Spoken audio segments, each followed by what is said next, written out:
And we're live now to Robert Avadia at Rural Fire Service headquarters. Robert, what's the advice for people in the mountains tomorrow? Who should be evacuating?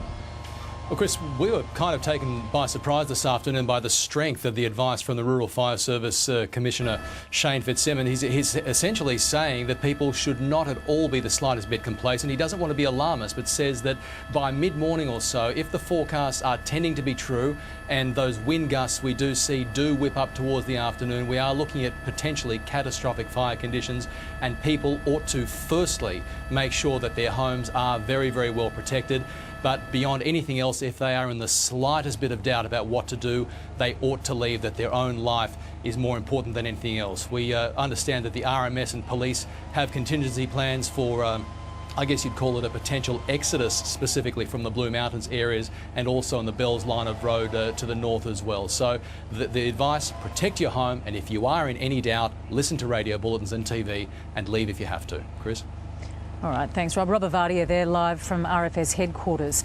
An 11-year-old boy has been released on bail after being charged with lighting a bushfire near Newcastle last week.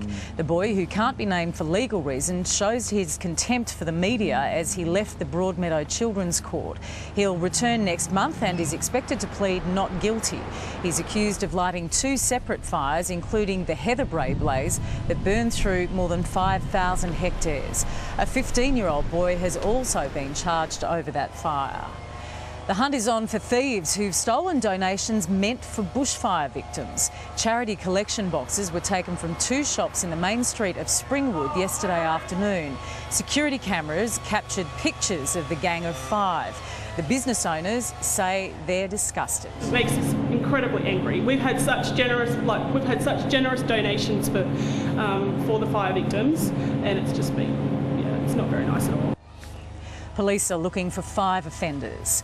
Looters have also been at work in the bushfire zone, stealing valuables left behind by residents forced to flee at a moment's notice. But some locals are taking a stand, refusing to leave their homes despite the risks. It's not the fire that terrifies Marlene White the most. It's losing what she has left to thieves.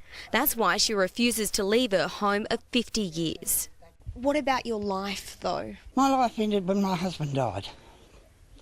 But I'm here for my great-grandchildren, my grandchildren. That's the main thing at the moment. And your belongings are sentimental? No, they are. Yeah, because a lot of it my husband and I have built up, So, yeah, it's quite frightening to think that somebody would come into your home and take stuff.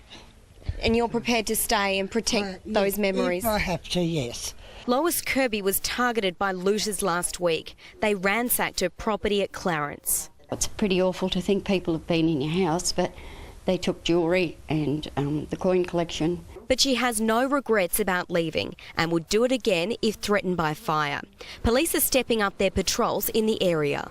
Roadblocks are in place to keep track of who goes in and out of the fire zone. On Sunday night, police stopped a driver from out of town. He sped off after being questioned about his motive for being here.